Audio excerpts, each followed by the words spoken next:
check out Rush Collectibles' awesome horror figures, including the first and only Winnie the Pooh Blood and Honey 2 figures. For more information, go to rushfigures.com.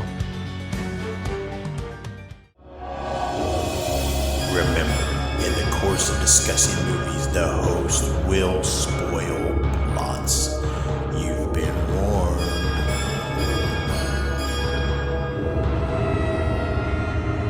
Listen to their screams.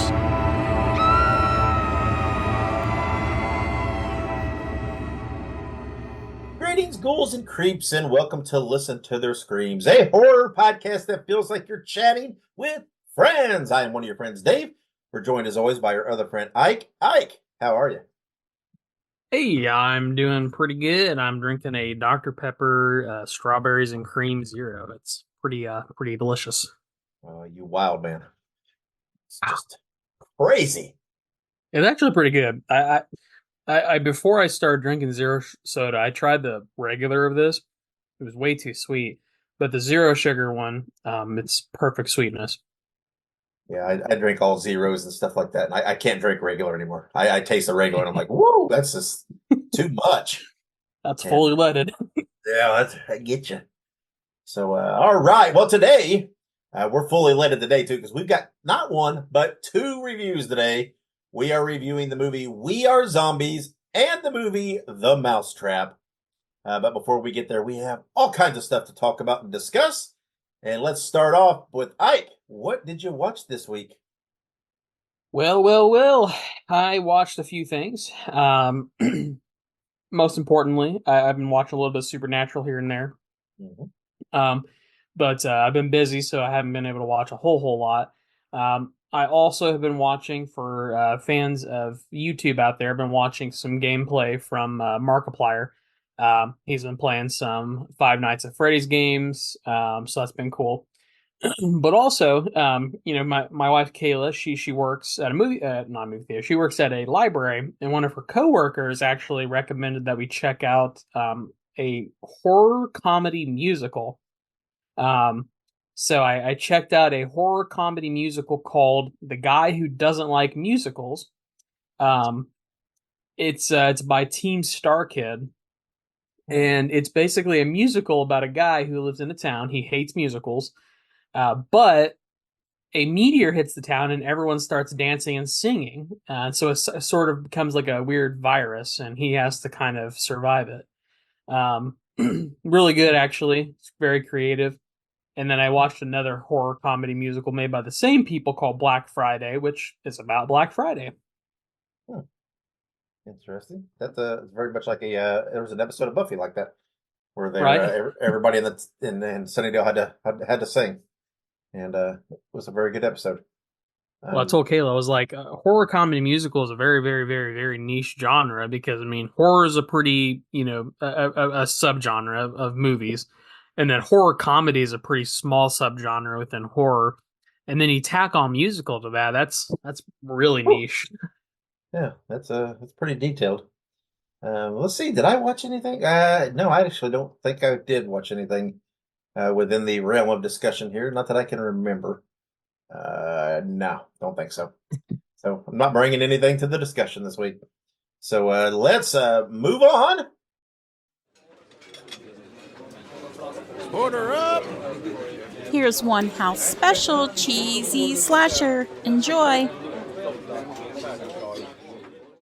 And it is time for our cheesy slasher of the week.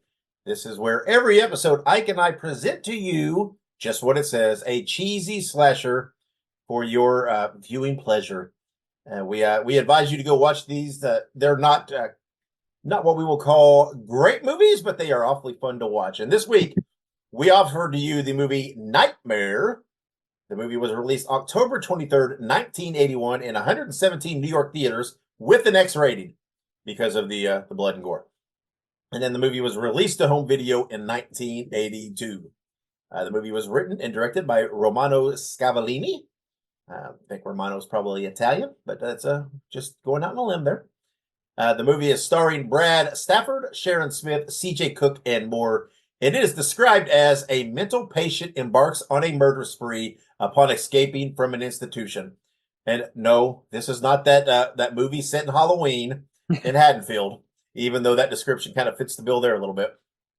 An interesting fact about this movie is that some have sourced that Tom Savini is credited as the film's effect artist, but he has always held that he was just a consultant only and did not actually create any of the effects. He only saw a little bit of what they were doing and gave them some advice. So you might want to tweak this, change that. But they used his name to promote the film, and he threatened to sue them. So they eventually just dropped his name from it, and subsequent releases, his name is not associated with it. There are others in the crew, in the effects, that have said, yeah, he's right. He didn't actually do anything hands-on. He was around some. He gave us a little advice here and there, but he wasn't near the whole shoot. He didn't actually physically do anything. He didn't do the effects. So it was a whole thing associated with the movie. Movie had the working title Dark Games. And there's scenes in the movie that are set in the asylum. They were actually in a sanatorium. This movie was banned as a quote unquote video nasty in the UK during the 80s. That's when they went and they banned movies that they viewed as too extreme, which they called video nasty. Because the Brits always have funny ways of saying stuff. The film's budget was $250,000, and most of that, or there's probably a big chunk of that, were in the effects, because there is some blood and stuff in this. And the movie is available to watch on Tubi, so go give it a watch, and have a snack, and just lean back and just have a little fun with this one. But that is our cheesy slasher of the week for you, the movie Nightmare from 1981. So let's progress on. Talk to us, Internet. And beginning in this episode, we're going to begin a new segment. And this segment, as you heard by the little musical intro clip, is going to be called Talk to Us, Internet. And this is where we are going to take either listener or follower feedback or a comment or something and discuss it just a little bit, or just something in general that's horror related that we saw on the internet that we want to discuss. We're not going to spend a whole lot of time. Well, I say that, but we sometimes have a tendency to be a little long-winded. So this one, I actually did reply to this on X. But I wanted to talk about it on the show. On X, a listener and follower named Gavin Broom said, quote, "I love the podcast and your guys' positivity, but Dave, 80% of your review of Trap was more complaining about people complaining about the movie," unquote. And I responded to Gavin and said, you know what? You're right. In retrospect, when we did the review of Trap, I did complain awful lot about people complaining about the movie. And I did tell him on X that, I do have a tendency to get up on a soapbox sometimes and get a little rambly about these things. And that's why sometimes our horror hot takes or some of these segments end up going like a half an hour, because I get a little rambly. But Gavin is true. We tried to be very spoiler free in that interview, or excuse me, in that review. And yeah, and I did spend a good chunk of my time complaining about people who kind of quickly judged or prejudged the movie and said they hated it, and how I didn't understand that. So I do apologize, Gavin, for that. I will try to, from now on, if I have that opinion, I'll try to just drop it and move on, and not get hung up on it. I'm not the old man getting hung up on something there and just wailing on it for a while. So I in retrospect, did you notice during the review that I was doing this a little bit? Like you said, hindsight's 2020. I thinking about it, yeah, there was quite a bit of that being touched on during your review of it, and like I understood it, because in the moment it made sense, right? But yeah, I mean, would I have said anything? Probably not. I didn't really notice it that much in the moment, but I suppose from the listener's point of view, it's a little different than, our creative process, or lack thereof, I guess. So yeah, there's oftentimes things you don't really you miss in the course of a conversation, right? And as opposed to when you're listening to it outside the conversation where you're a little more focused on what's being said. Not saying we don't focus on what we're saying, but I'm just saying in the flow of things, it's kind of the flow of thought. And, sometimes you don't realize that I'm repeating stuff. And right. You kind of get into like a zone almost when you're talking about movies. You're kind of honing in on like what was this movie about? What did I like about this movie? What did I not like about this movie? You're not really thinking about like what exactly am I saying, and am I repeating things? Like it just kind of it goes to the wayside, I guess you would say. Yeah, I guarantee listeners, I had no clue that I was repeating that so often. It was just in the course of conversation, I wasn't even cognitive or aware that I was repeating myself necessarily. It was just that's what was there. Apparently, that was what was really stuck in my crawl that day. See, Not. Fun fact. No, as a fun fact, when we record these, Dave absolutely blacks out. We're not really sure how it happens or why it happens. He just fucking blacks out completely, wakes up an hour later, and we're done. No. But with a little, I guess, a little, whatever you want to say it, a little clarity or not clarity. What's the word I'm trying to think of? A little honesty, I guess. I don't know the word. There's a specific word. There are many times that while we're recording or just prior to recording, I have indulged in an adult beverage. Because I do like adult beverages I just like adult beverages. But I mean, they help me relax right after a day of work and everything else. I sometimes, I sometimes like to do that. And lots of times before I do interviews or recordings or whatever, I like to have a little bit because it does relax me. It does help me, open up a little. It makes me a little more conversational. Right. So yeah, sometimes, most of the time, I have had an adult beverage, today included. So sometimes, you know what, Gavin, you were just going to blame the alcohol. No, I just kidding. It's not like I'm sloppy drunk. But it does relax you a little bit. And sometimes maybe you're not as sharp as you are when you're completely dry, and you don't realize you're repeating yourself, Gavin, which I'm aware, though, this one, that I have said that probably 3 or 4 times now. So please don't take the X and call me out on that one again. So I'm surprised you didn't like call me out for saying, "Oh yeah, for sure," or whatever it is. Because I think that's the thing that I say a lot. I don't realize I say it so much, but oh yeah, for sure, or something like that. Well, no, it's like what is it like? Yeah, absolutely. Yeah. That's because we called you up very early on and actually made a T-shirt of that very early on in the podcast days. So those T-shirts are available if you want to go to our links in our link tree. We do have shirts, guys. We don't plug them very often on here, but we do have some pretty nifty little shirts. If you want to go buy one and show your pride and listening to us apparently repeat ourselves over and over and over again. Right. But there you have it. Thank you, Gavin, for your feedback. Thank you, everybody. Remember, interact with us on social media because, hell, we like that. We like that back and forth. And now there's the added benefit that, well, you might just become part of the conversation. We promise we're not doing this to rip you apart or argue with you. It's just if it's something is put out there, some feedback that spawns a little bit of self-awareness, a little bit of a discussion about ourselves, then that's what we're going to do. Or, like I said, it could be about just a horror topic in general that kind of hits us the right way. So there you have it. So make sure you're interacting with us because you could get mentioned on the show. So let's move on then to our next segment. Top 3. And this week we are going back to the original segment, the top 3. Back when we first started this for many, many episodes, the top 3 was all there was. There was no cheesy slasher. There was no talk to us internet. There was no stump the coast. None of those. It was just top 3 every week. And then we realized, ooh, this is not good. We need a little variety and something to just spice it up a little bit and also to keep us from running out of ideas. But we do keep it in the rotation. And this week we do have a top 3 list.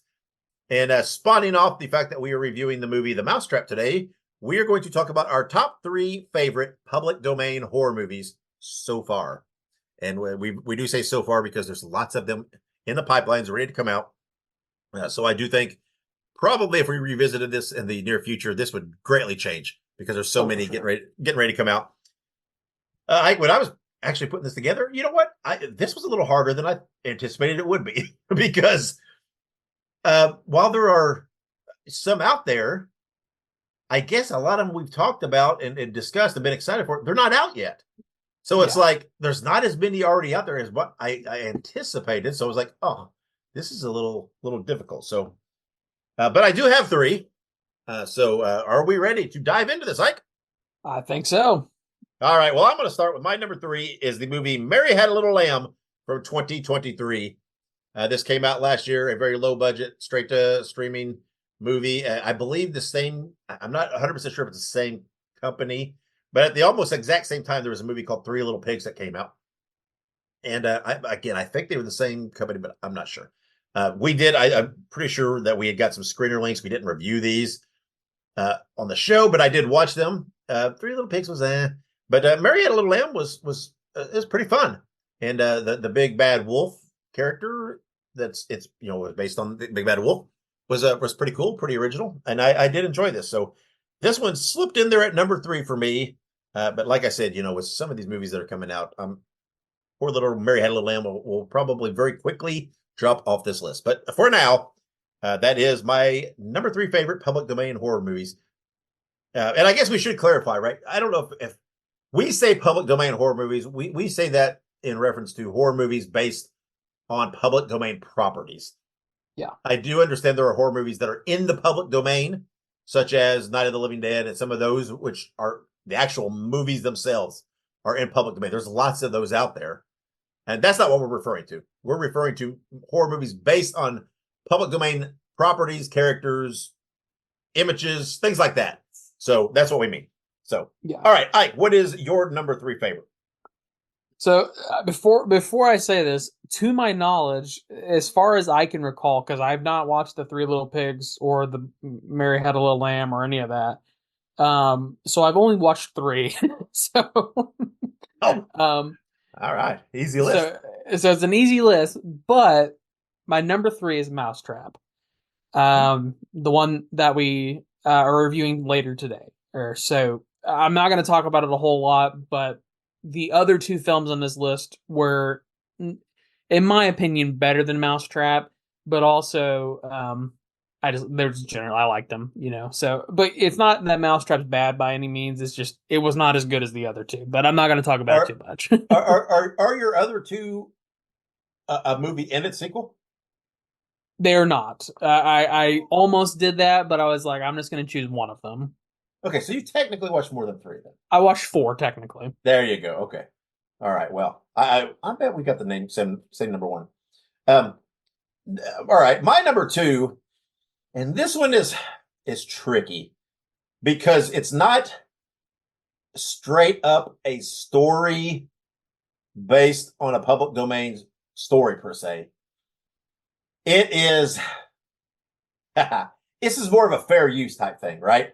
Where they have used a character and they can use it, but they could not use the previous name of this character in the movie. They had to be very careful about that. So anyway, my number 2 is from 2022, The Mean One. Yep. Which it is not generally a straight up, because the Grinch Who Stole Christmas is not in the public domain. And in this movie, they could not refer to this character as the Grinch. They could not use the term the Grinch. So this is more of like that fair use type thing, where it's a whatever you want to call it, where they use the Grinch-like character, but they couldn't refer to it the same. It had some differences. But I felt like there's enough of it there that it falls to the same flavor as this. And I really did enjoy this movie. Of course, our guy David Howard Thornton's in it, playing the mean one, or the Grinch that we can't say. And but that is my number 2. So Ike, what is your number 2? My number 2 is also the mean one. I figured. Yeah, I really like the mean one. It was one of those ones that you literally watched, and I still remember. I would say 99% of the movie.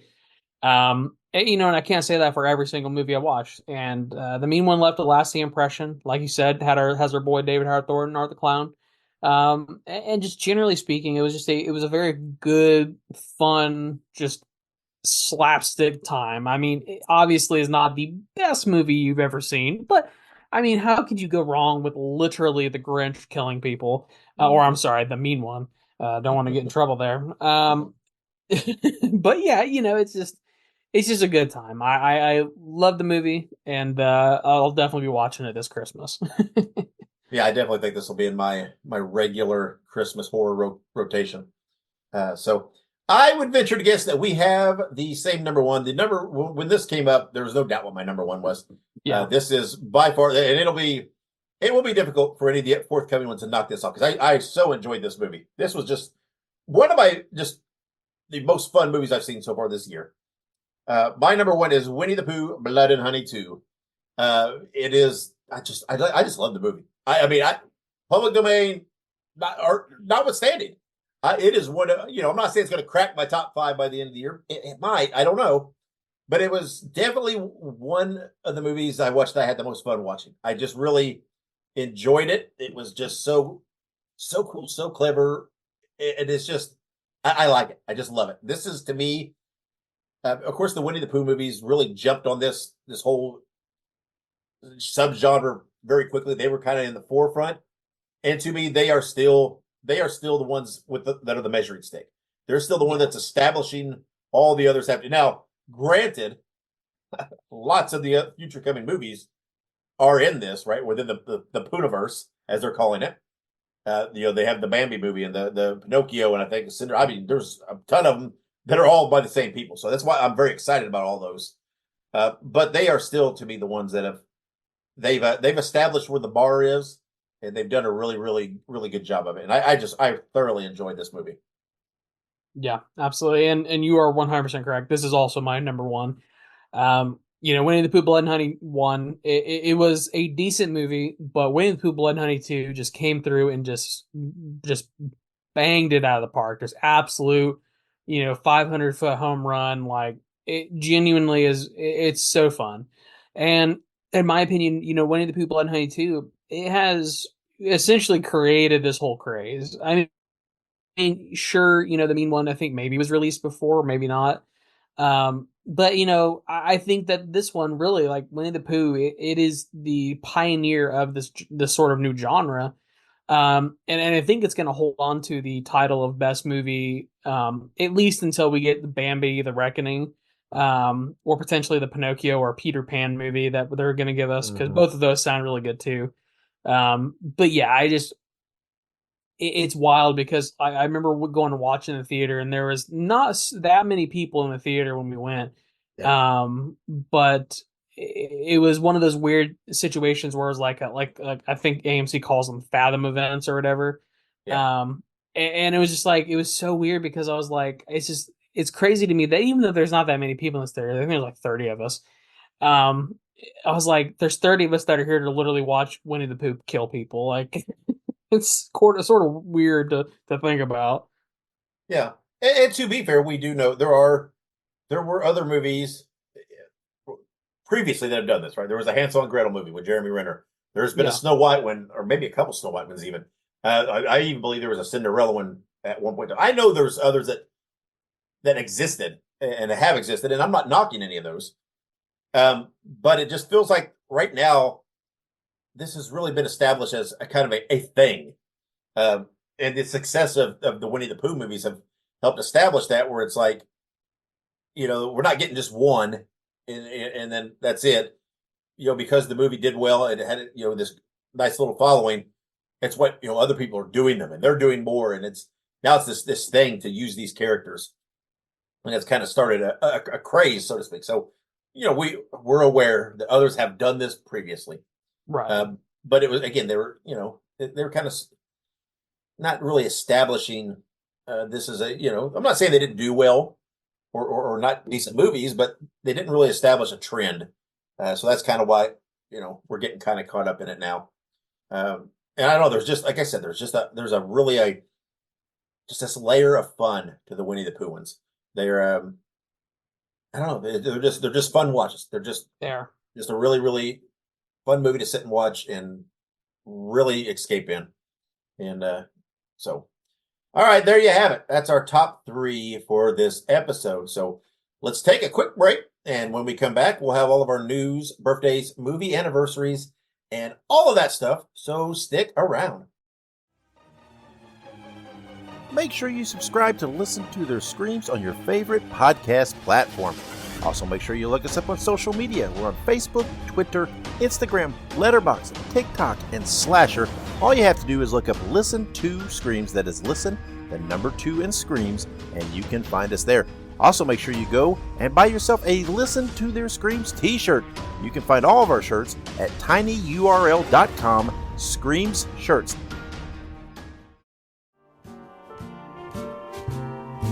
Spread the news. Spread the news. Spread the news.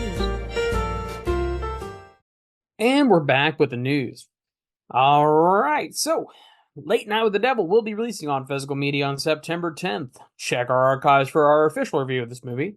But yeah, I think we both liked it quite a bit, and it's very good to see that it's getting a physical media release. It was originally on streaming only with some theater release as well.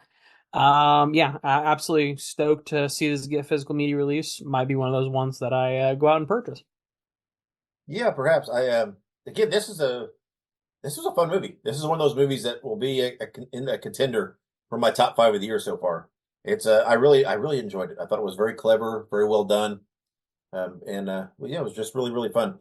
And not you could say oh, it'll always be out there streaming, but you never know. You just never know about these things. So go buy a physical copy so that you always have it. Yeah, absolutely. We talk about it a lot, but digital media is great, but physical media is hopefully permanent. Yeah. But all right. Moving on to Lily Sullivan, who starred as Beth in Evil Dead Rise, is joining the Megan spinoff film Soulmate with a H instead of an A. She will reportedly play the artificially intelligent android that a man acquires to help him cope with the loss of his recently deceased wife. The movie is currently scheduled to release in theaters on June 27th, 2025. Of course, we have a Megan review in the archive somewhere, so we both pretty much really liked it. We're really excited for Megan too, whenever that comes out. And Soulmate, the spinoff. I think it'll be good. I think it'll be a solid. I think it has potential. I think this whole little niche genre of like basically the Terminator, but like less apocalyptic. Yeah, is like AI or something. right. It's Yeah. Yeah, and and Lily Sullivan's a good get for this. Yes. She was the sister in Evil Dead Rise, so she was. I mean, she was kind of the lead, right? She was the final girl, and everything else coming through that movie, and she did a great job. And that's bravo. That's a good casting, and I like it. I think she'll just absolutely nail this. So, while I was curious about the movie, I was interested in the movie. This has definitely piqued my interest much more now that she's playing that lead role. Yeah, I would agree. And like you said, it's also sort of like in that universe. So it's like, I don't know. I'm excited for it. I'm cautiously optimistic just because this does kind of feel like one of those, like, we're just going to run this, idea into the ground until it's, burnt and buried. But we'll see. We'll see how it goes.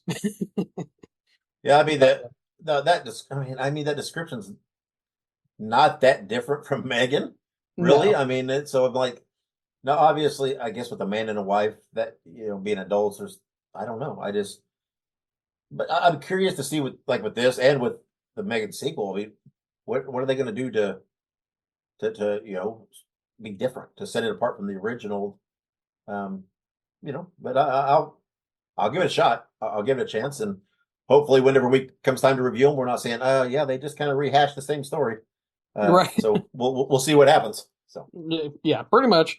That's always how it is. We'll see what happens. But all right, moving on to some upcoming birthdays. August 18th, 1933, Roman Polanski, director of Rosemary's Baby.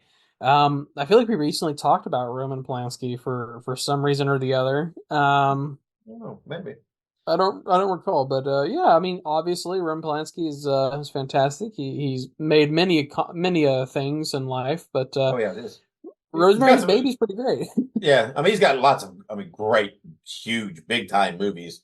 They're not horror though, so I only put down, the big horror one. And I know Rosemary, also, Rosemary's Baby is very prudent right now because we do have that prequel thing coming to. I can't remember which streaming service it is, but there is the or whatever it's called, apartment, whatever, the prequel to Rosemary's Baby coming in the near future. So I'm intrigued by that. Yep. It is coming to Paramount, if I recall correctly, because There you go. I fucking hate Paramount, so of course it is. Yeah. You're gonna have to get over it and just to watch this. So I will, but doesn't mean I can't complain about it. All right, August. calm down, princess. Listen. I don't ask for a lot. I just ask for a barely functioning app to use. I swear. Well, But you're gonna take what they give you and you're gonna like it. I guess I am. Anywho, moving on. August 20th, 1962, James Marsters, who played Spike in Buffy the Vampire Slayer, and perhaps even more terrifying, he played Lord Piccolo in the Dragon Ball Evolution live action movie, which is easily one of the worst anime movies of all time. But I don't blame James. I don't blame him. I blame the people who thought it was a good idea to make this into a live action movie. Anywho, happy birthday. Yeah. Was also in an episode of Supernatural. So Hey. and he's a guy that, for a long time, the only thing I knew him from was Buffy. This is back when Buffy was a thing still, right? Still played. And had absolutely no clue that he's actually not British. that whole accent in Buffy was just him acting. And so, man, hats off, sir. You had me fooled. But of course, we didn't really have an internet.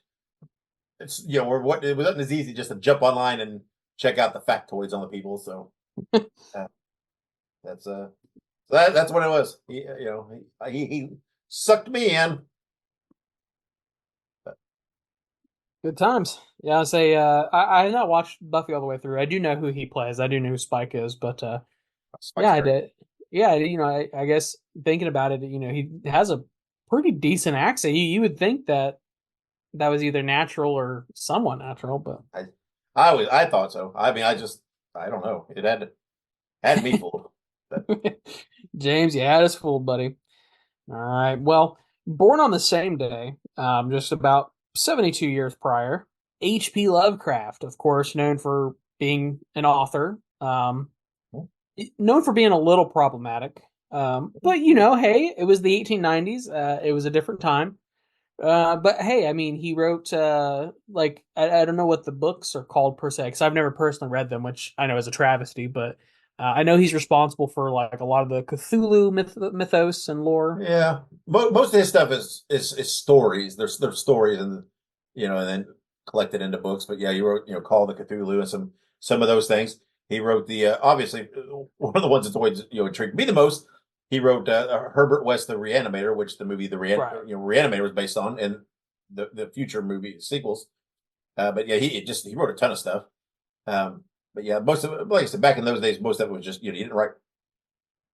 He wrote a lot of stories, right? And they were published in like magazines and things like that, and papers and things like that, and later were gathered up into books and things like that. So, but yeah, wrote a lot of Cthulhu, whatever stuff. That might be the alcohol kicking in, but no, wrote a lot about that. And again, the H.P. Lovecraft also was a character in a Supernatural episode as well. So he was I can already tell you it's not our last Supernatural reference today. I've got one on the back burners waiting. So, oh wait, not even looking at the next birthday. I have another one after that. So, but yeah, actually, I was reading something the other day. It was about Cthulhu. Since we're talking about it, but have you ever? I don't know if you, because I know some of the lore, but like, do you know, like, because Cthulhu is like supposed to be like this really like a massive, like, powerful entity within that universe. But did you know there's like beings above Cthulhu? Yeah, I'm aware. I don't know a lot about it. I have not read a lot of H.P. Lovecraft, and what I have read has been a long time. I read some of it in high school for a Right. literature class, and that's there's been lots of sleep since then. And but yeah, I know there is, yeah. So there's specifically, and it's interesting because a lot of this is obviously from a lot of his writings or, derivative writings, but there's an entity within the mythos called Azathoth, also known as the Blind Idiot God, and it's a dreaming monster who rules the outer gods of like this mythos. But like basically the whole like lore is that like we all exist within like this realm, and like if this god wakes up we all die, so like the gods around him like Cthulhu are like trying to keep him asleep. So it's kind of intriguing. I want to sometimes jump into the actual books and stuff and read it and get into it a little more, because I mean that's just so wild to me. That lore is just crazy to me. So but I had to share that because that's useless knowledge I have. Yeah. He was quite the creative guy. Just don't look up what his cat's name was. Or was that Schrodinger's Yeah. cat? No, that was his cat. No, that was Lovecraft. Yeah, don't look up that. Or if you do, just be forewarned. Mhm. But moving on, man, there's a lot of August 20th birthdays. So August 20th, 1974, so 84 years later, we were gifted Misha Collins, known as Castiel in Supernatural. Favorite line of all time. Obviously, Castiel has a lot of great lines, but my favorite line of all time is "Hey, ass butt," and throws the Molotov cocktail. Yeah, what a Misha's such an amazing dude. Misha's from uh, Russia. Well, that area somewhere is where he was born, and they came over. And when he was young, they had his family had rough times. Right, they were homeless for a while, and obviously, he's gotten quite a bit of success now and everything else. But at least for a while, where he lived, or part of the, I don't know if it was where he lived exactly. Anyway, the part of a town that they often went to for things, and they would walk and stuff. There was a homeless encampment nearby, and he would always take his kids to this homeless encampment to interact and talk to these people and check on them and bring them water and stuff or whatever else, because he wanted to make sure they were aware of this other side, or, that this was a thing too, not because everybody didn't have it made. And he's such an active person in things. And I mean, he was a White House advisor at one point in time, and just such a good dude. And what an actor! I mean, when you watch Supernatural all the way through and realize all the different things he did, and it's remarkable. I mean, how the nuances that he does to differentiate. I mean, that whole part where Lucifer is inhabiting Castiel, and the way he acts the two different characters, sometimes occasionally back and forth. It's remarkable how he can differentiate these characters so well. And just I love Misha. Yeah, absolutely. He's great. And actually, weirdly enough, one of the more recent things that we watched in Supernatural was when he's in the Empty, and the Empty wakes up and has like kind of like a weird accent as he's talking to him, but he appears to him as like Castiel. So yeah, it's great. I love that. He just does so much great stuff. Yeah, and even played Harvey Dent in Gotham Knights. That it didn't last very long, but he was very, very good in that as well. I wish it would have ran a little longer to really see him. I think right at the close of it, he actually got to do the Two-Face makeup in like a little bit, and I wish he could have done a little more, because I can only imagine how good he would have been playing that Two-Face character for a little bit of given some time. I think he could do that split personality type thing really, really well. Oh, absolutely. I'm pretty convinced of that. And yeah, and it sucks that Gotham Knights only got the one season, but it was a pretty decent show. I actually kind of liked it, and I think it really would have found a lot more footing as it went on. But alas, we're not here to talk about failed DC TV shows. So Oh man, good times. But all right, moving on.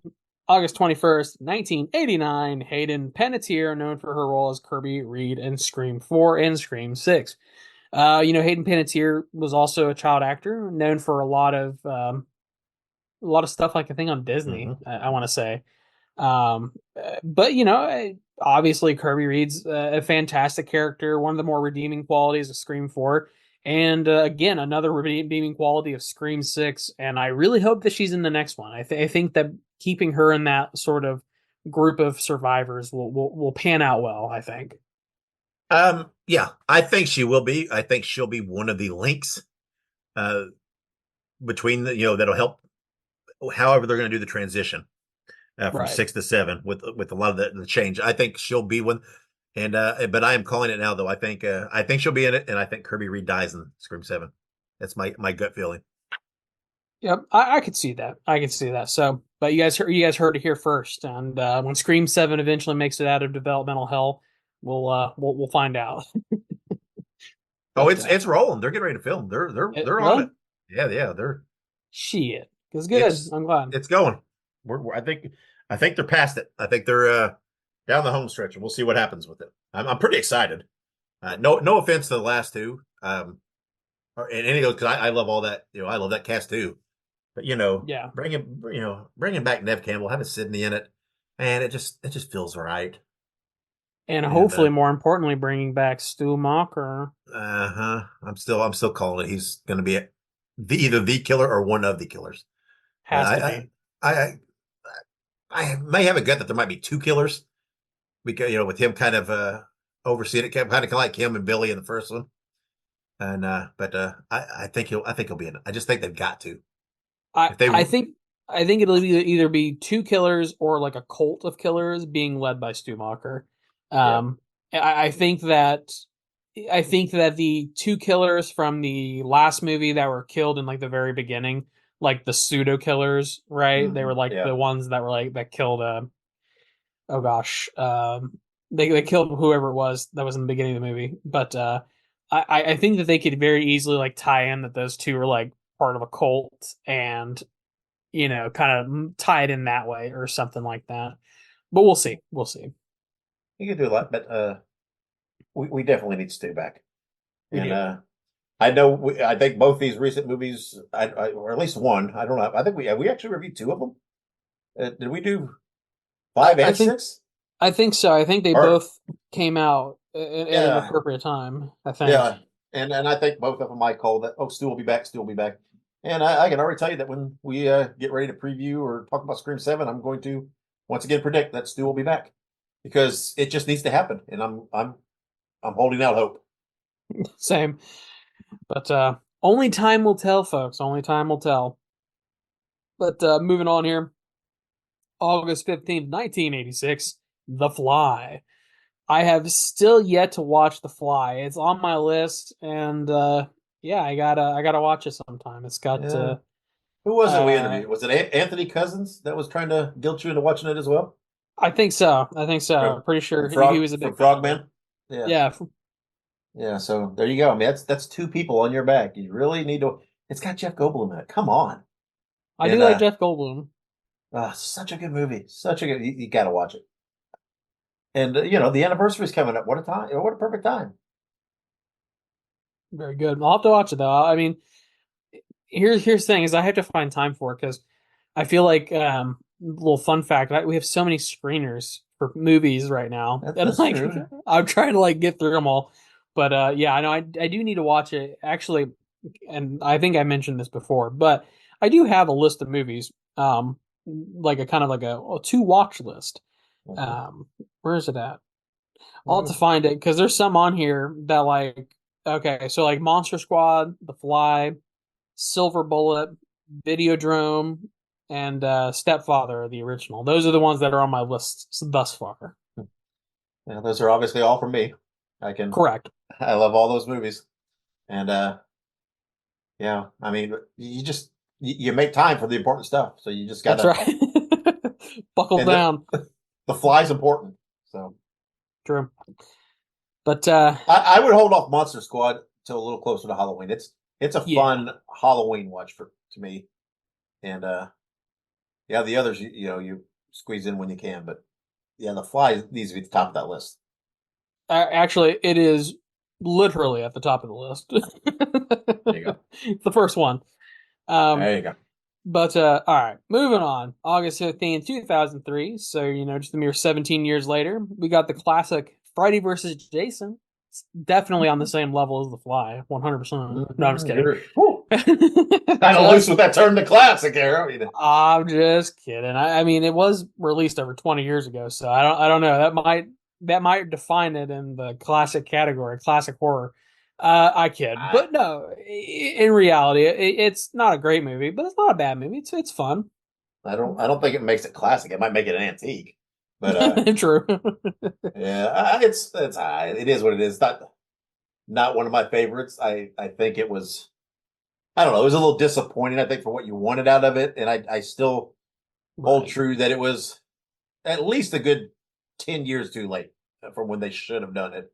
At least, and there was when they first. You always hear when they first were discussing it. That would have been prime time to do. I just think by 2003. I don't know. It's like both those franchises were kind of almost in a limbo a little bit, and it just. I'm not saying you can't, but pull it off. But man, if they had put those out when those franchises were still out there hot and pumping out movies, it just would have. It just would have had a whole new different feel to it. Would have. It just even if you had the same movie, it would have just felt different because of there would have been a whole new level of nostalgia to it. Yeah, absolutely. Hopefully, maybe we'll get more crossovers in the future now that they've kind of sort of worked out some of their stuff, but we'll see. I just hope we get something right. I mean, we were all excited about Crystal Lake, and now it's like I don't know what's happening. I mean, it's like the showrunner left, and supposedly it's still happening, but we have not heard anything in forever. So it's like I don't know. I don't even want to get my hopes up anymore because it's like I feel like they just break my heart, and I was so pumped for that, and I hope we still get it, and I hope something becomes a nightmare. And by the way, people online, quit sharing the fake ass shit with this series called Fred with DJ Qualls. Have you seen this online? I have. My God, and the people that are like, "Oh, look at this! This has happened." Like, oh my God, people, come on! Just take 30 seconds and Google something before you believe a Facebook headline. And not saying that DJ Qualls couldn't pull it off because he would probably be pretty decent in the role, but yeah, it's just not happening. It's not a thing yet. So The whatever. DJ Qualls actually isn't a bad fan cast. I mean, No, I don't hate it. no, and but it's a fan cast. That's all it is. it is. There's no legitimacy to that statement or claim. No, but anyway, hopefully something happens with these franchises soon because it's way past. They're too iconic to be this dormant. Yeah, I agree. If Halloween can make a comeback, they can too. But anywho, moving on to August 16, 1985, Return of the Living Dead. Yeah. Return of the Living Dead is very unique as far as zombie stories go, and it's timely that we talk about a zombie movie on Today of All Days. So, yeah, Return of the Living Dead, it's great. I liked it. I really, really, really liked the second one, surprisingly. I think it's a very, very good sequel. The third one's very weird, but still pretty good. And then it just kind of drops off from there. Yeah, I love it. Return of the Living Dead is so damn good. One of my favorite movies. It's just, again, I always use the word fun. And yeah, I'm repeating it. And I know I use it a lot, but that's intentional because that's what I want from my movies. You know what? I want to enjoy myself watching the movie. And Return of the Living Dead is a fun movie to watch. It 100% is. Speaking of fun movies, August 19th, 1988, Nightmare on Elm Street 4, The Dream Master. Rolling off the heels of Nightmare on Elm Street 3, obviously Nightmare on Elm Street 4 was nowhere near the level of Dream Warrior. But Dream Master was okay. It was a good time, but like I said, you're rolling off the heels of one of the greatest horror sequels of all time. You're not going to hold up that well. Yeah, no, and they were man, I feel like even though I just watched this like late last year, I feel like I haven't seen it forever. But they were essentially killing off all the Dream Warriors, right? I mean, what was left of them? I mean, and they recast the one girl, and I don't know, it's just whatever. It's all right, but uh, Nightmare peaked with 3 for me, and it is what it is. But I felt like 1 was pretty good, 2 was pretty good, 3 was great, and then I think it just kind of started to go downhill. It's like they peaked, and then I don't know, and then we wind up with Freddy versus Jason. No, it's all right. I enjoy it, but it's I don't know. I don't know if you could have done anything for me personally, coming out of Dream Warriors, because I love that movie so much. No, absolutely, I agree. But yeah, we'll see. At least Freddy didn't go to space, so I guess that's what we can say about him.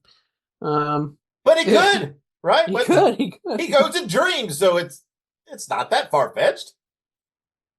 How about this? I hope he doesn't go to space. Astronauts sleep, and so he could be there. That would be intriguing. I don't know. I'm getting I think to get Freddy back on the screen. I mean, if I had to choose a person to go to space, I guess he would make the most sense versus like the Leprechaun or Jason. But yeah, I mean, there's not a leap, right? Because he's not physically tied to anywhere. I don't think. I mean, he could easily haunt. I would guess could haunt their dreams too, and not saying it would be good, but I mean, I think it's plausible. There's a little more logic than some of the other things they've done with space, but whatever. I mean, I guess if you send a leprechaun there, you can do anything. So if you can send a leprechaun, you can do anything. That's a statement, isn't it? That leprechaun got around, man. He's been everywhere, hasn't he? Space, the hood. I don't know what. He's been everywhere, man. I mean, what has he not done? Make a good movie. Oh, hey, the first one's good. I do like the first one. I say that in jest. But I wonder, did we already pass the anniversary of the Leprechaun? I feel like we did. I think so. So I feel like I remember us talking about it. I would have assumed it would have came out in the vicinity of St. Patrick's Day. You would think logically, but I don't know that. But yeah, I think we mentioned it at some point. So yeah, I think we'll have to wait till we come back around the bend to it again. There you go. So I need to go and rewatch it. So, but anyway, a little young Jennifer Aniston action in there. True, that is true. But moving on from Nightmare. August 19th, 2022, Orphan First Kill. The Orphan movies are very good. The first one's really, really good. It's very suspenseful. Mm-hmm. The second one's still pretty good. It's pretty solid. And I don't really have too many complaints about it. I'm pretty sure we reviewed Orphan First Kill, if I recall correctly. Did we? I thought we maybe we did. I don't think we were reviewing in 2022. I don't think we were rolling yet. Was there another Orphan movie? No, maybe this came out before we started. Maybe I don't know. I thought we did, but at the same time, I feel like we talk about orphans so much, just in general. Maybe, but anyway, it's a good movie. It's okay. It's all right. I do like the first Orphan, but I don't know. It's okay, but I feel like it's just kind of I don't know, ran its course a little for me after It's one of those movies. What's the First Kill, like a prequel, if I'm remembering right? Yes. It's just I don't know. I mean, prequels are tricky, and for a movie that was relying on the big reveal so much, once you've seen the big reveal, it seems odd to me to try to make a sequel or a prequel. I mean, and I don't know. I think that they were kind of relying on the twist being the connection between the two films, I think. Yeah, I suppose.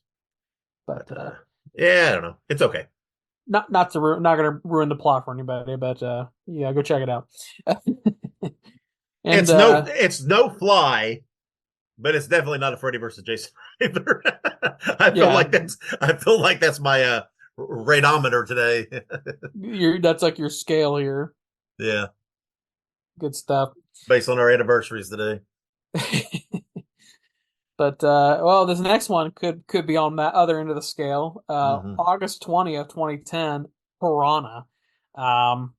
Yeah, it's Piranha. It's something. I don't know.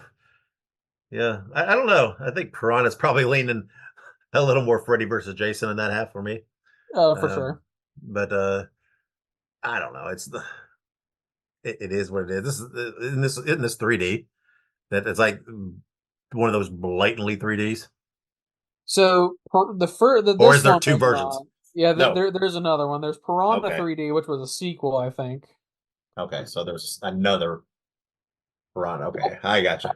I take that back. So this one is in 3D, but there's another movie called Piranha 3DD. What the hell's that mean? It means exactly what you would think it would mean. As in boobs. Oh, okay. It's That's got to be that's okay. That's got to be after the original creators are kind of like signed off on it and so, like washed their hands of it. I'm assuming. yeah. I mean, it's got David Koechner in it, so it's essentially a comedy at this point. Yeah. Well, okay. So guess we shouldn't knock Piranha too much. It got worse after that, I guess. Only went downhill from there. Oh well. But Well, we got one more anniversary. This will save us a little bit here. yeah, we're ending on a classic. August 21st, 1981, An American Werewolf in London. Oh yeah. I watched this one. This is good. This is definitely a better movie than most of the movies on this list, other than like The Fly. This is leaning heavy on that Fly range. This is right up there because I love this movie. So good. So good. Another classic. Yes. I think it comes up pretty much every year, and it's always a good time. Yeah, I love it. All right. I think that rounds us out on upcoming birthdays and anniversaries. So we're going to finish this off here with some releases.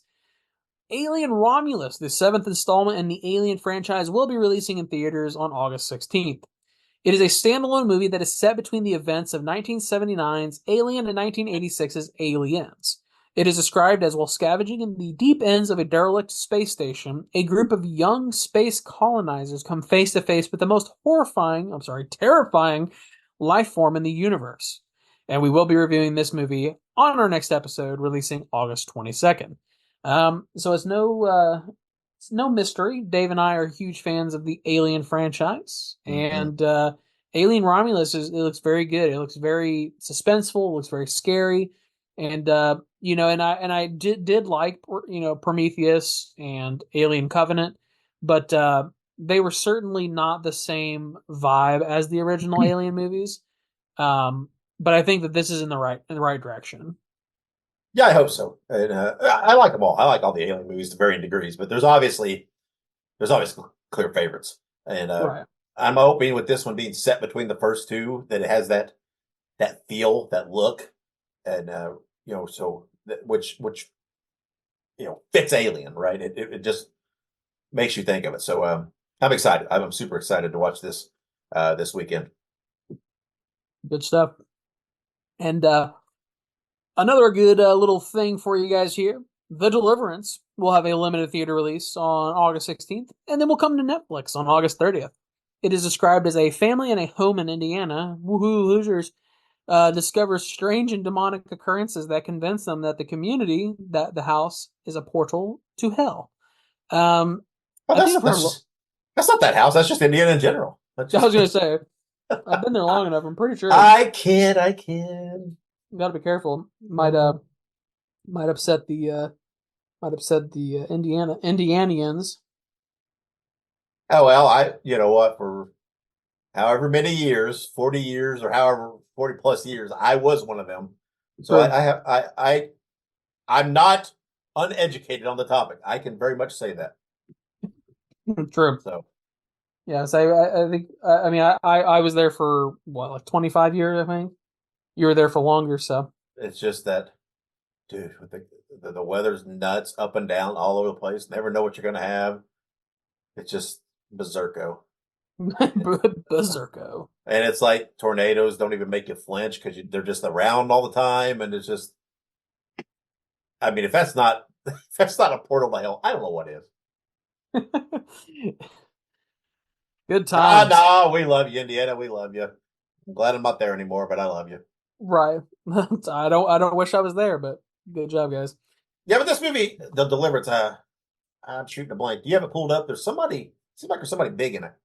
Glenn Close, I think. Oh yeah, there you go. Glenn Close is in it. Yeah. So this is, I'm pretty sure this is the movie I read that there was a big bidding war for the streaming rights to it. And Netflix won out. So this was like an in-demand movie for the streaming services. So, Glenn Close she's great. And so I'm curious to see her kind of in this role and what this is. And, you had me at demonic occurrences. Right. But in even bigger news, no offense. Yeah. No, this was exciting.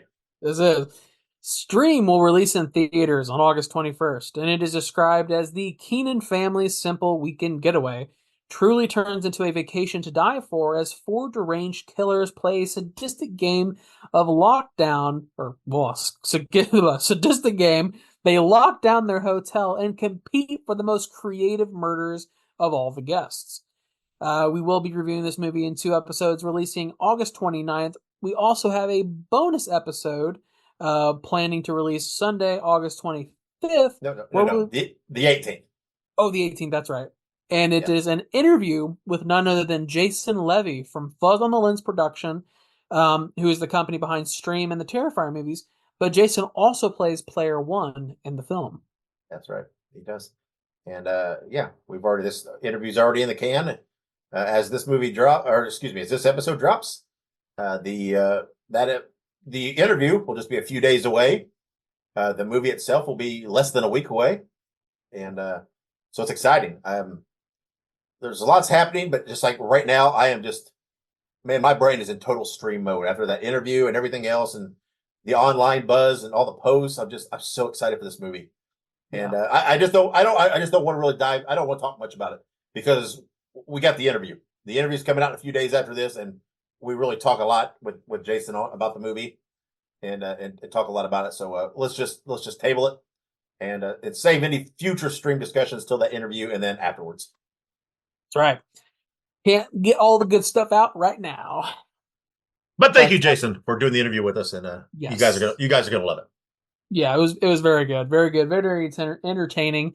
And this is a perfect point to tell you guys, make sure you're following us and subscribe to us on YouTube, because on YouTube, we post the actual videos of these interviews.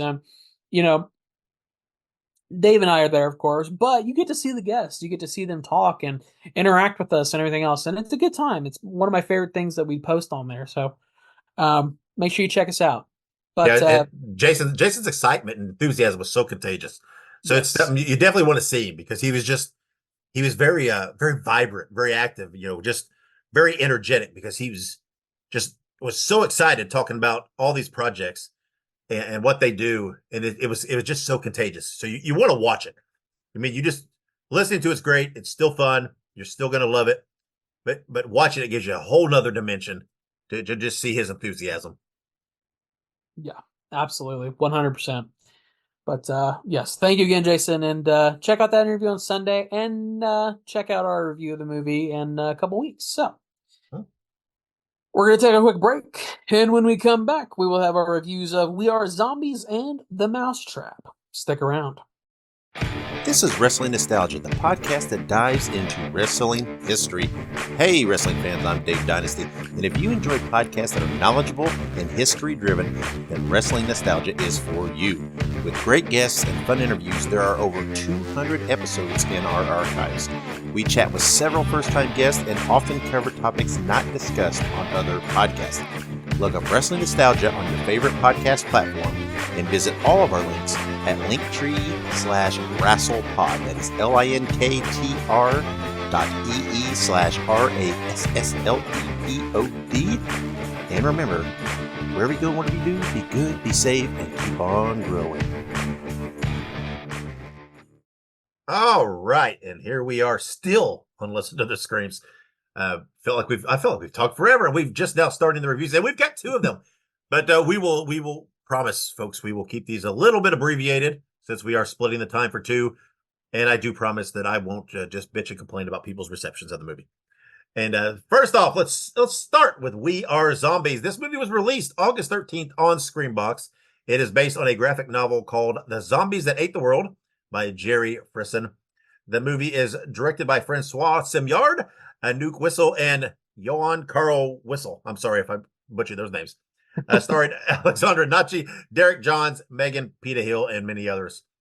I didn't know what to think of this movie going into it, right? I'd heard a little buzz, and we got the Screambox thing that we get, with our, where we get screener links and information, and it, of course, hyped the movie a little bit. And I knew it was a horror comedy, and heard some things, and I thought, it sounds fun. We'll do this. We didn't really have a whole lot else at the time, but I didn't really going into it.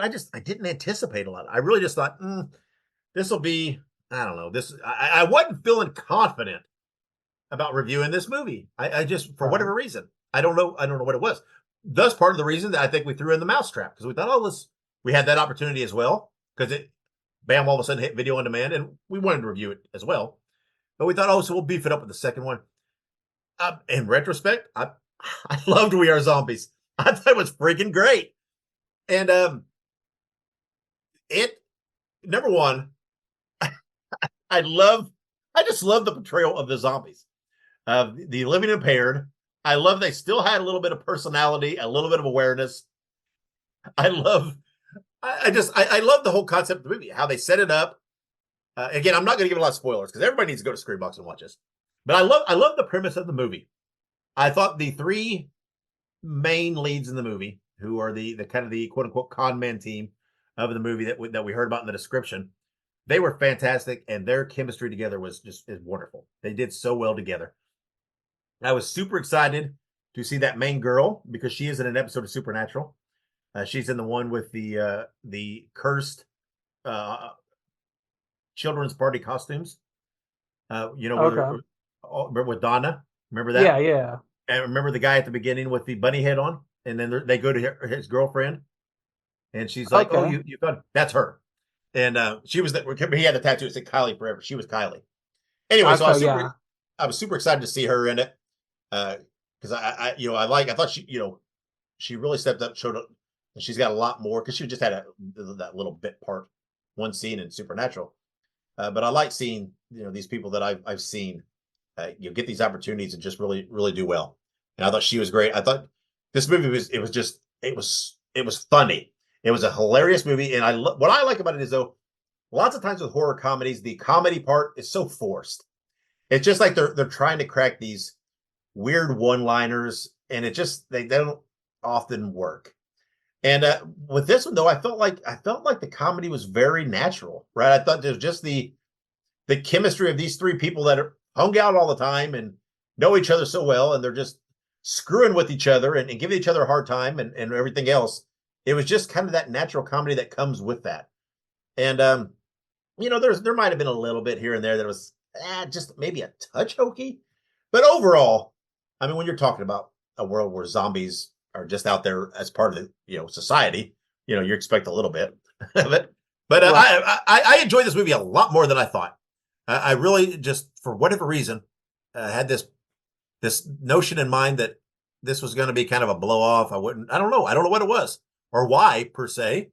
But I really thought it was a very, very funny movie that it caught me off guard how much I enjoyed watching it. What'd you think of it?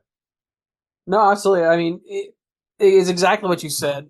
I sat there and I was like, okay, let's watch this. We Are Zombies. We had the screener, and I was like, let's get into this. And I for lack of a better phrase, I had not heard about this movie. I had no preconception of what the fuck this movie was about. We had our conversation last week about the living impaired, and that was pretty much it. So when I started watching the movie, I'm like, okay, I kind of get it. There's like a virus that when people die, they turn into zombies, but they don't eat people. Okay, that's plausible within the craziness of this movie. But the big thing for me was that it wasn't just that they're there. There's like laws that protect them. There are rules and everything else. there's companies that like put them in like retirement homes and all that other shit. And so I, with, oh God. no, I'm just saying, I love how all the different aspects where they utilize them into different businesses and things. Right. And it's just how everybody was trying to make it, find a way to make a buck off of them. I mean, from the funniest or and I don't think this really gives away a lot. This will be like my one little bit I say, where they had the online cam girls who were zombies, and they called them zilfs. I cracked up so much at that. I don't know why it made me laugh so hard. Right. It's super funny. Well, and I was gonna say it's one of those things where it's like it seemed entirely plausible that like if there were just like dead people who like were like walking around meandering about, everything that happened in this movie seems entirely plausible for what would happen in real life. Like, I mean, capitalism would jump on that at an immediate jump. I mean, Yeah. they even showed it in like Shaun of the Dead, where at the end they're using him in like game shows and stuff. And yeah, it is really crazy. Just all the little things that they touch on, which I think is what I love most, is the little details, the little niche things that they showed in the background or things. The funniest line of the movie was when the one guy was on like a news thing complaining about the zombies stealing the jobs, and he's like, "They don't sleep. How are we supposed to compete with that?" Right. It's just all these little things that seem so outlandish, but then when you think about it, you're absolutely right? That this happened, everybody would be trying to find a way to monetize it and utilize it. That is exactly right. 1,000%. I mean, it's crazy to think about, but like that's exactly what would happen. I don't care who you are. That is what would happen. you, Yep. you can kid yourself, but I guarantee that the Elon Musks would be enslaving the zombies to put them in their factories. But I joke for the most part. But yeah, I mean, it was just funny how all those little details, that was what made it for me. All those little really weird, funny little details. And and the movie itself obviously was brilliant. They did such a good job. They made it into something that I had no clue that I was looking for. So I was very, very pleasantly surprised by this. Yeah, me too. And I'm very fond of movies that drop little things that you think are just throwaway lines, and then they end up coming back at some point in the movie, whether they're big points or whether they're just mentioned again. And there were a few of them. This just things that were just mentioned early on in the movie, right? That you don't think anything of. They don't seem, there's nothing important about them, and then they come back later, typically as somehow it tied into a joke that just worked perfectly. They were just, I loved it, and this movie was just so fun to watch, and again, I was so pleasantly surprised. I thought it was super clever, and it's definitely a different take on zombies, right? You always think, how could you, what more can you do, right? How right. More unique can zombies get? And they always find ways. And and I'm sure there was inspirations behind this. I'm not super versed with every zombie movie out there, so I'm sure the thought of non-cannibal zombies has maybe been out there. I'm sure somewhere, but I don't know. But I just thought everything about this, the whole concept and everything was just very unique and very clever. And I really hope they can come up with a very unique way to do a sequel, because I'd love to see another. And it was fun. I think, and I'm not going to spoil it, but I think that there's a very traditional way that they could, avert course a little bit and take the movie on a different, a more classic approach, I think. So yeah. I'll leave it at that. I'm not going to give any spoilers about what happened or anything, but yeah, you guys should definitely check it out, because it's very interesting how it ends, and I think there's a very cool segue they could make for that. Yeah, I agree. So, all right, before we move on to the other review, let's go ahead and rate this one real quick. Out of 5 screams, I'm going to give it a 3.5. Because I again, not it was clever, but it's not completely rebuilding, reshaping the genre totally. But I think it was slightly better than that middle of the run we talk about, and I enjoyed it a touch more. So for me, it's getting a 3.5 out of 5 screams. Yeah, I think I have to 100% agree. This is not a middle of the road movie. This movie has a lot of character and a lot of love in it. So I'm going to give it a 3.5 out of 5. All right. Well, there you have that. Let's move on to our next review. And this is The MouseTrap. This movie, for the longest time, was known as Mickey's Mousetrap.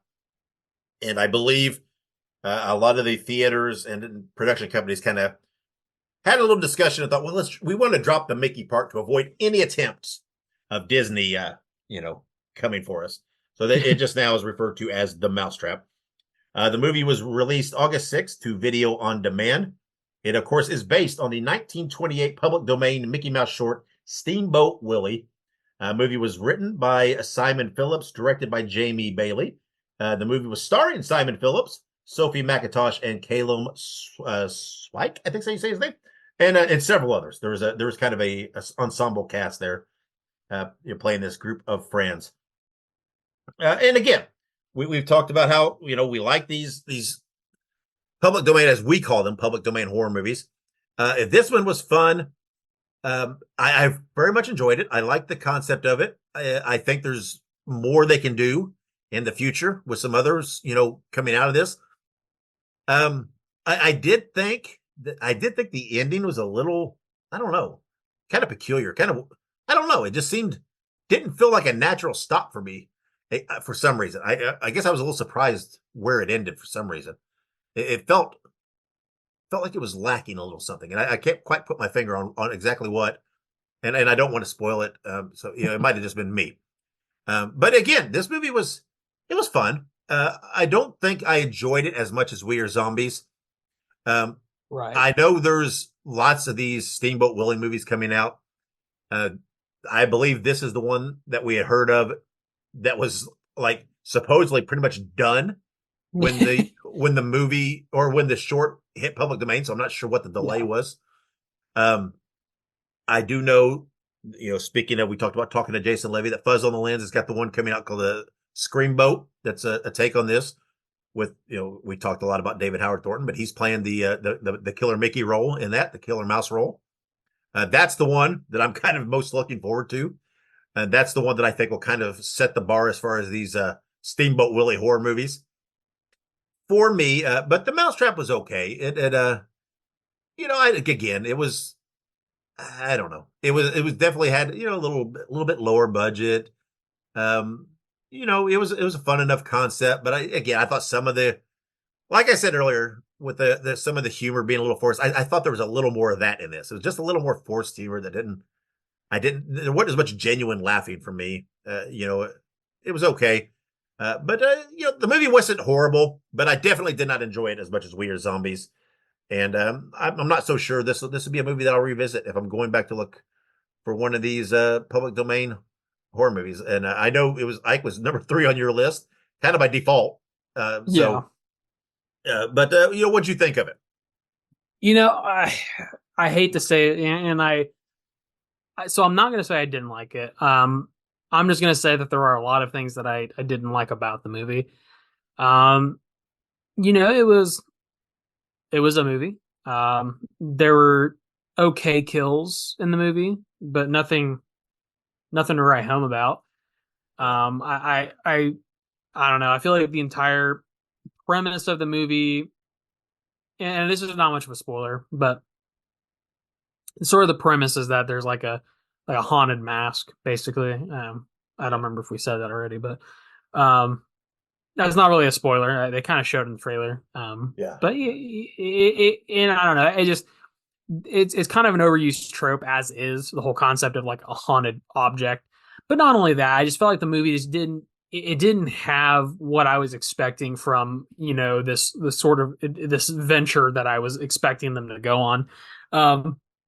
This really does feel like they basically were just like, yeah, let's just make a movie. Let's make it as quick as possible because we know this is going to hit the public domain and we want to strike while the iron is hot. That's honestly how it kind of felt, in my opinion, is that they were just like, let's get this out there because the quicker we get this out there, the more of a media of attention we're going to get. And certainly they did. Yeah, they have. That is true.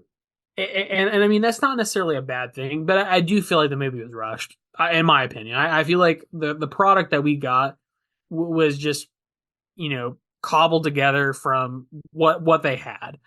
And it wasn't my total cup of tea, which isn't a bad thing per se, but it's just, I felt like it could have been better. And I think that Screamboat is going to do better. I think that the direction that the studio that is doing Terrifier 3 and David Howard Thornton, David Howard Thornton, even if it is a mass killer in Screamboat, David Howard Thornton has experience as a silent mass killer. I mean, he did The Mean One, he did Art the Clown. He's one of the players, I think player 2 or 3, and I think he's two. Two? Yeah, two. yeah, two, 3, or 4, one of those. I can't remember which one's which. We know he's not one. We know he's not one. He's not Sean, but yeah. Or I'm not sorry, not Sean. Yeah, who's Sean? Oh God, don't tell Jason I said that. I don't even know where you pulled that name out of. I don't know either. Sean Levy. No, there is a Sean Levy. Didn't he do? Yeah, didn't he do? Yeah, he did Free Guy and Deadpool. That's Levy though. I think that is true. Hey, if there's any Levy to get mixed up with, I think Sean Levy's the best one. Yeah, perhaps. I kid. But for real though, I mean, you have what it is that we have going on with this production company who's done these kinds of movies before, and we're gonna swoop in, and I think Screamboat's gonna be really good. And I feel like that's the big thing to take away from this. If you take anything away from this, is that even if this movie wasn't your cup of tea, there are potentially better things on the horizon. Yeah, I agree. I think the MouseTrap could have used another go through on that script, because like I said, it just seemed like there was some nuggets there, right? That could have been worked with, but like I said, it just felt, especially where it got to the end, it just felt like there was something missing. I don't know what I don't know, and I don't have the answer of what it could have been, but I think maybe another run through, flesh out a few things. There just wasn't a lot of explanation for things, right? It was what it was. Here's this mask, and let's go. And it's okay, but just a little bit, drop a little something. Right. A little more detail. Yeah, I just think it could have used a little more fleshing out. And you try to find something that you really can hang your hat on with the movie. That you think, well, there's this and there's this, but I did enjoy this part. There's not really any one thing on this movie that I can say, well, this really jumped out at me. I really liked at least this one aspect. It's just the whole thing was kind of a blah. And whether you like these concepts or whatever else, we talked about Screamboat. We know the one thing that Screamboat's gonna have going for it is I'm 99% sure, I'm assuming Damien Leone will be doing the effects. Right. And so that right there alone is going to give it a leg up. And not even talking 1,000%. About everything else. So again, not the worst movie. It's definitely not. I totally agree with you that this was definitely they wanted to be the first. I definitely think it was in their benefit to be the first, but I think they had enough time that they could have forced in one more pass on that script, beef it up a little bit, maybe I don't know, try to do some follow-up shoots to add a couple of scenes here and there, right. Something to try to flesh it out and beef it up. But I do say that I think there is potential with this, whatever this group is. And I'm not, Simon Phillips, did right. He did act in it. I'm not sure what this, his or whoever's production company is with this, the team that they did. But I do think there's some potential there.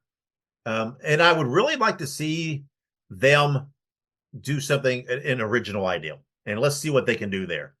Not a public domain, something of their own that they really have a lot of passion for and that they're really invested in, and that they really, it's that kind of stuff that what you stay up all night because you just want to keep working it until it's perfect because it's your baby. And I really think they have the potential to make something really, really good and have a bright future, and potentially even make something that really jumps out and catches the genre, but I think it has got to be something, like I said, something that they're more passionate about, something a little more personal to them, something that they develop on their own, that they're just more invested in, and not, like you said, not just feeling like, oh, Steamboat Willie's in the public domain. Let's hurry up and make a movie on that because Right. that's going to be a thing. And no, you know what? Okay, that's fine. It's fine to do that. It's fine to make that, get a little experience doing that or whatever else. So now let's see what you can really do. And I'm hopeful because I'm optimistic that if I see some of these names associated with something else, it would definitely at least perk enough interest that I'd be like, oh, I'll give that a watch, and let's see what they do now. Yeah. So no, and I do want to agree with you there. I think that the creators have promise. It's just I don't know if this was the right move for them. No, at this juncture. Yeah, and again, I don't know. I hope it does well for them. I hope they make a little money to be able to really kind of finance another project. Maybe with a little bit bigger budget than what they want and what they had. Right. To really do maybe a little more what they want. Because I understand when you're dealing with a small budget, you do have to make certain cuts, right? Maybe they couldn't afford to do some to shoot a couple extra scenes to put in it. Maybe they just, once they had it done, maybe that's what they could do. I'm making assumptions, but I do understand sometimes you have limitations. So I do hope this is at least successful enough for them that they do have a little more creative freedom in whatever they choose to do next, because I think that really is when you get to see a creator's true promise. Where you really start to see talent, is when they have a little bit bigger canvas to work with and a little more tools. So I'm hopeful for them, but this movie just wasn't it for me. It just again, I'm excited about the Steamboat Willie stuff. I do like the the concept. I think it's going to work. But this one just didn't really utilize it and click too well with me. And I will say the whistling of the little Steamboat Willie song or whatever melody that the killer kept doing, you could hear it. Like he was whistling that thing from Steamboat Willie. But it was like a slowed down because in the short, Mickey whistles, right? He whistles a tune, and the killer was whistling it, but it was like slowed down a little creepier. That was kind of spooky, and I've always said that when you take an ironic song and you put it in those contexts, and you slow them down and you whistle them or do something like that, that is creepy. That is a good effect. So that worked for me. So I guess maybe that's it. The whistling of the tune was my thing for this. Yes. So all right, so let's we've rambled for quite a while here, so let's wrap this up. Let's rate this movie.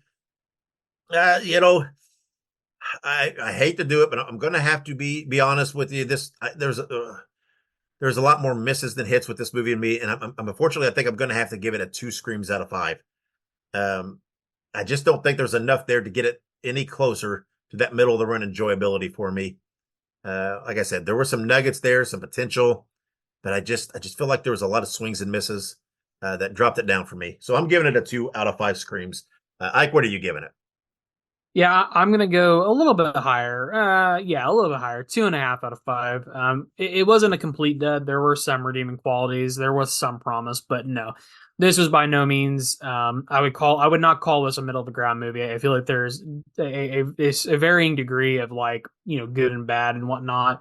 And this wasn't bad. It just wasn't the best. So, 2.5 out of 5 for me. Yeah, and if you're excited by the concept of a Mickey Mouse Steamboat Willie public domain movie, Screamboat is coming out. I'm not trying to undermine the MouseTrap here, but in another bit of news, I guess that just came out today that we really didn't throw in here, they did announce that the first trailer for the movie will be debuting in theaters ahead of the stream. So Nice. when you go to see Stream, the first trailer for Screamboat will be there. So that will give us our first peek at that and see what they do with the concept. So I'm excited about that as well. So, but I'm also, like I said, I'm excited because next episode we are reviewing Alien Romulus, which is coming to theaters August 16th. I greatly assume that lots of you will be out there to see it. This is going to be probably one of the bigger movies of the year. I would think. I would hope. It definitely has a lot of hype. I'm super excited. Like Ike said, we love the Alien franchise, and this one this one's really got my interest, and it's really got me excited. I'm looking forward to it. So once again, thank you to I started to say all the wives. Thank you to our wives and all of the listeners and followers. Make sure, again, like we said, you follow us on social media, subscribe to us on those platforms, and make sure you interact and give us some feedback. Give us some comments, share our posts and everything else. Because remember, we have the new segment, and you might become a part of the show. We might respond and discuss your comment or your feedback on the show. Again, we promise it'll be in a positive light. We're not going to take any comment and ridicule the person on here. That's not the objective. That's not the goal. If we ridicule anybody with your comment, it will be one of us. It totally will. It'll be directed at us. So that's not what we're doing with it. We are using it to spawn legitimate discussions of some sort on here. Good natured, no ill intent, and no ill will intended. So don't be afraid. We're not those kind of guys. So make sure you give us that feedback. Give us some comments. We do love chatting and interacting with you online. It makes, we drop one episode a week, but on social media we can interact and have these discussions and talk horror every day. So it gives us that chance to correspond with you daily and stay active. So make sure you do that, because we enjoy that and we look forward to that. So anyway, Ike, before we close out and get out of here, anything else you want to add? Only thing I want to add is, for those creators out there who might be looking to make your own Steamboat Willie movie, it is very, very specifically the Steamboat Willie version of Mickey Mouse. If you make a Mickey Mouse movie, you will be sued into oblivion by Disney. So be careful, but make sure you read up on your public domain laws and everything else, because you don't want to get that DMCA by the good old Walt Disney, because he even though he's dead, he's coming for that money. Let me tell you. That's right. Mickey Mouse is not in the public domain, just Steamboat Willie. So you can only use that version and things from that. But there are lots of other things out there. So, and if you are an independent creator making your movies or whatever else, you know what? Shoot us a message. We do like hearing from you. We have reviewed several very small creator movies that we have very much enjoyed. And we try to watch everything that's sent to us, though. Even if we don't get to review it, we do try to watch it. We do try to share some on social media. And we do try to mention it in the shows. Even if we don't review it, we try to drop a mention of, hey, thanks for sending us this. It was, keep at it. We liked what you gave us. So don't be afraid to send us something. We actually have an interview coming up, whatever in the near future with a director of another, small independent film. And that I'm looking forward to seeing. And I'm excited about that. We've got some things brewing with some other people that are creating. So we've got lots of things. We like to be active and supporting, not just the big studios. Our heart and soul, as much as we love the big properties, our heart and soul's in the independent filmmakers. And that's where the passion is, and that I love seeing those movies. And there's a lot of fun there. So again, if you have a project that you would like us to take a look at. Not promising we'll review it on the show, but we will do our best to absolutely watch it, and we'll we can get back in touch with you and give you some feedback if you like. We'll drop a mention. If you got something coming out that you'd like to plug, hit us up. We're always sharing stuff on social media to help support your projects, and we'll try to use our followers and our listeners and our fan base to try to maybe get some more eyes on you. We're more than happy to help. So reach out to us and let's see what we can do to collaborate, because we love it. So, but until next episode, when we're reviewing Alien Romulus, wherever you go, whatever you do, be good, be safe, and always have many pleasant nightmares.